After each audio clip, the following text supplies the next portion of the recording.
Hi, students, let's get started with the subject English, Beehive, Chapter 4 A Truly Beautiful Mind. Albert Einstein was born on 14th March 1879 in the German city of Ulm, without any indication that he was destined for greatness. On the contrary, his mother thought Albert was a freak. To her, his head seemed much too large. At the age of 2.5, Einstein still wasn't talking. When he finally did learn to speak, he uttered everything twice. Einstein did not know what to do with other children, and his playmates called him Brother Boring. So the youngster played by himself much of the time. He especially loved mechanical toys.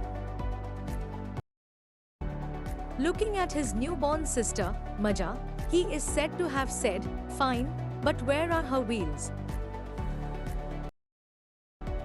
A headmaster once told his father that what Einstein chose as a profession wouldn't matter, because he'll never make a success at anything. Einstein began learning to play the violin at the age of 6 because his mother wanted him to. He later became a gifted amateur violinist, maintaining this skill throughout his life. But Albert Einstein was not a bad pupil. He went to high school in Munich, where Einstein's family had moved when he was 15 months old, and scored good marks in almost every subject.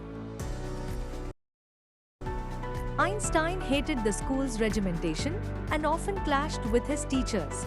At the age of 15, Einstein felt so stifled there that he left the school for good. The previous year, Albert's parents had moved to Milan and left their son with relatives.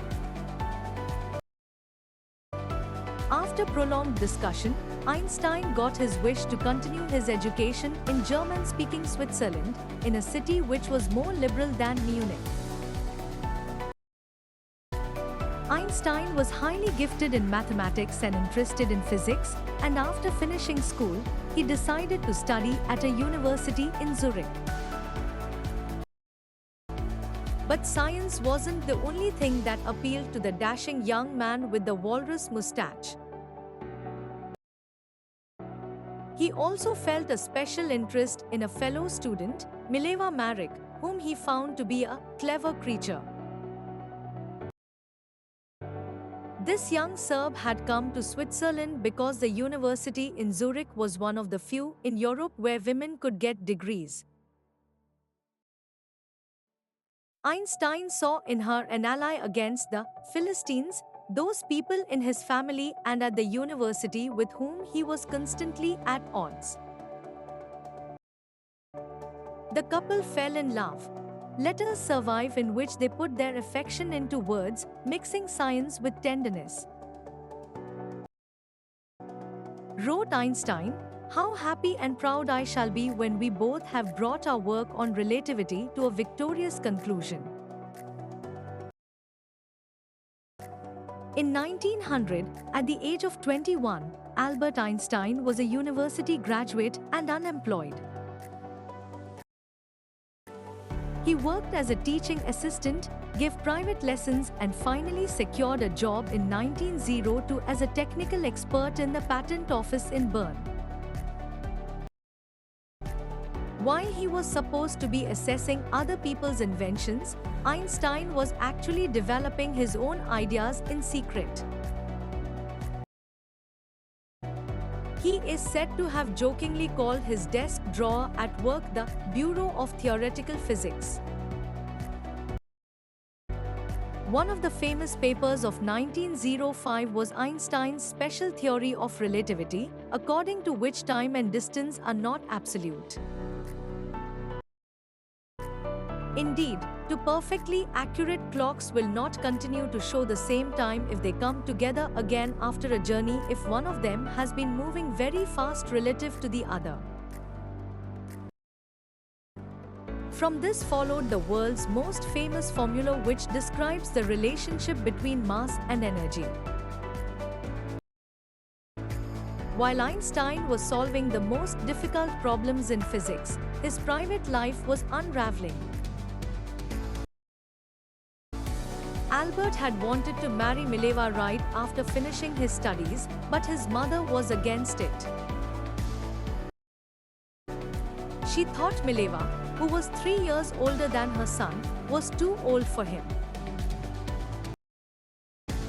She was also bothered by Mileva's intelligence.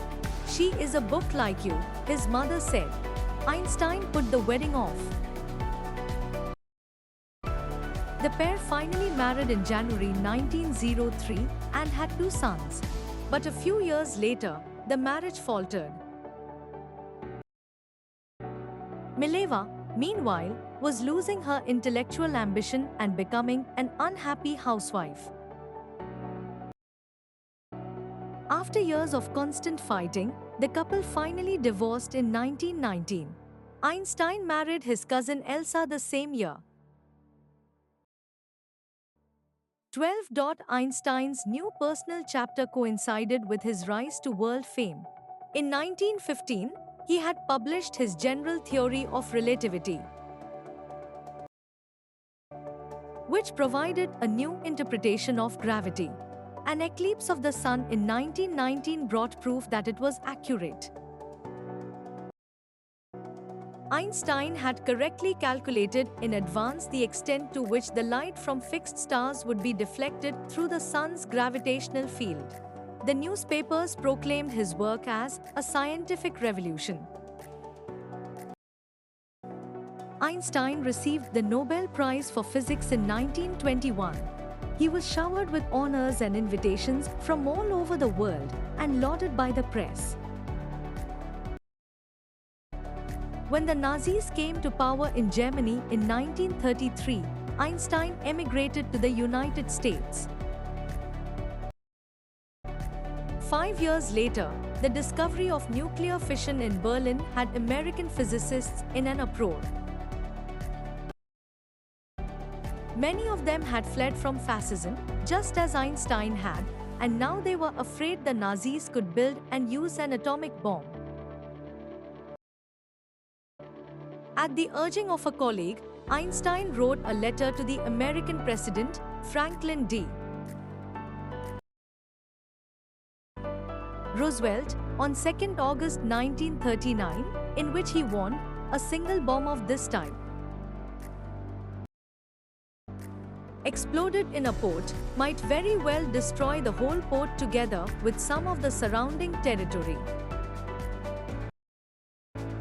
His words did not fail to have an effect.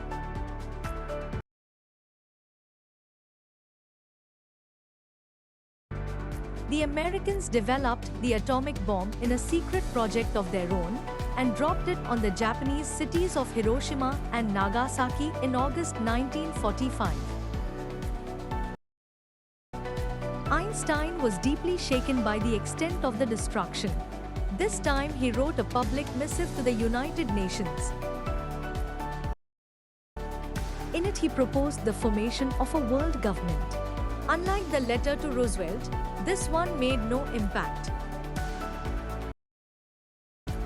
But over the next decade, Einstein got ever more involved in politics, agitating for an end to the arms buildup and using his popularity to campaign for peace and democracy. When Einstein died in 1955 at the age of 76, he was celebrated as a visionary and world citizen as much as a scientific genius. Thanks for watching.